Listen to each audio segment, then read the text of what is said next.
Well, hello everyone. It's Saturday, December 13th, 2025. It's currently 3:23 p.m. I'm here in the dome and I have an update for you. That night of the choir's concert, it's called the Kaleidoscope concert. The entire Cal Poly Performing Arts Center hall was max capacity.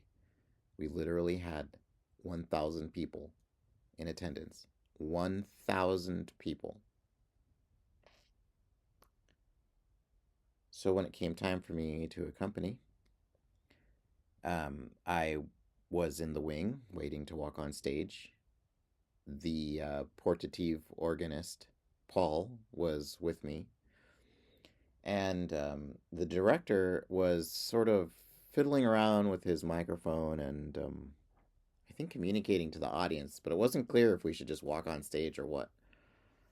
But the organ player was like, let's go. So we walked on. I walked on with my lute and my tux, and he went and sat at the organ. I sat in my chair, and the cellist came from the other side of the stage and sat down to my left. So to my left was the cello, then me, then the organ, and then the curvature of the vocalists, and then kind of to my stage right was the solo vocalist for whom I was accompanying the aria part early on in that little piece. It's like a 6 minute piece or something. So the conductor gave the cue, and I initiated the first opening A minor chord and rolled through it. Everything seemed to be operating well. The piece now had initiated, the expression nucleus had formed, and we were expressing information out into the venue.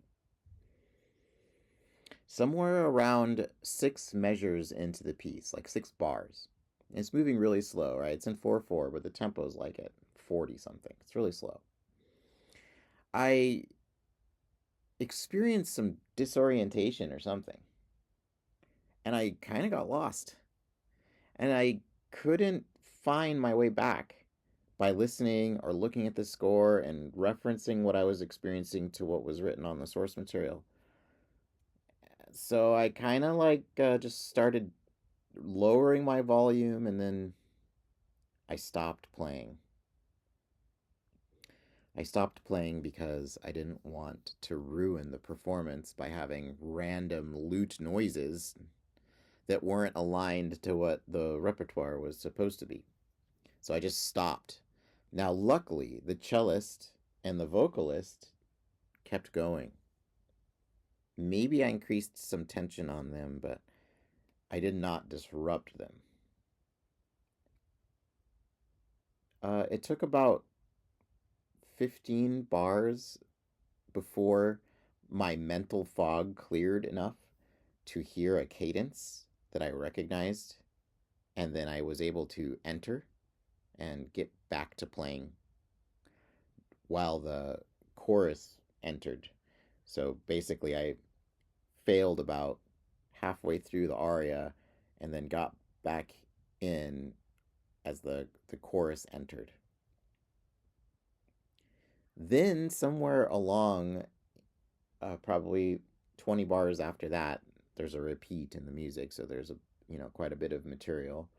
I got disoriented again. I was very strangely unable to keep track of where I was on the score. My eyes just were not tracking, and I couldn't get my cognition to gather the necessary sensory input to recover properly.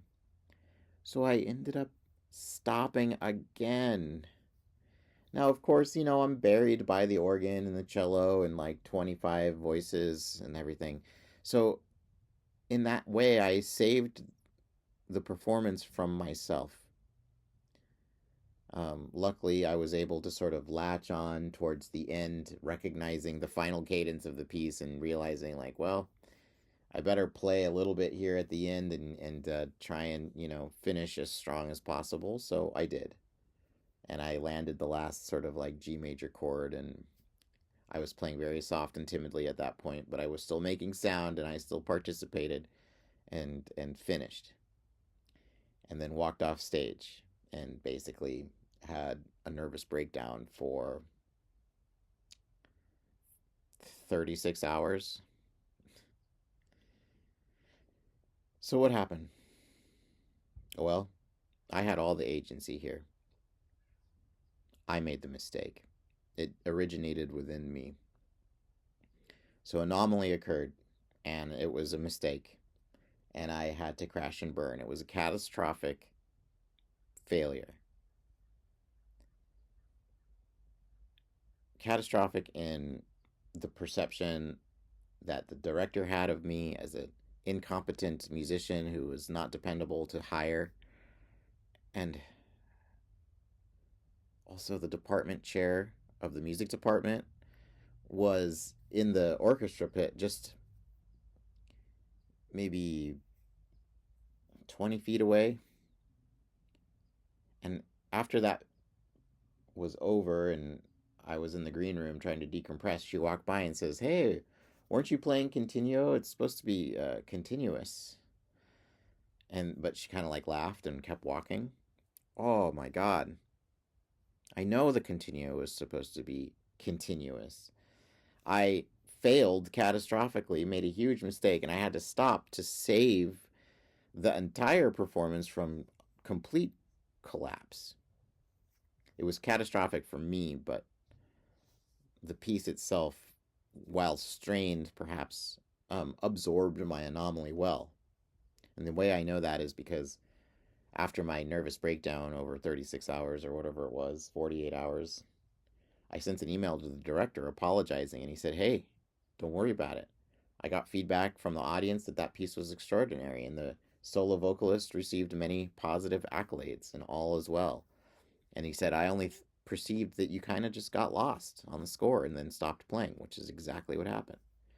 And that helped to stop me from further just dying from anxiety. And now I'm on the mend a little bit.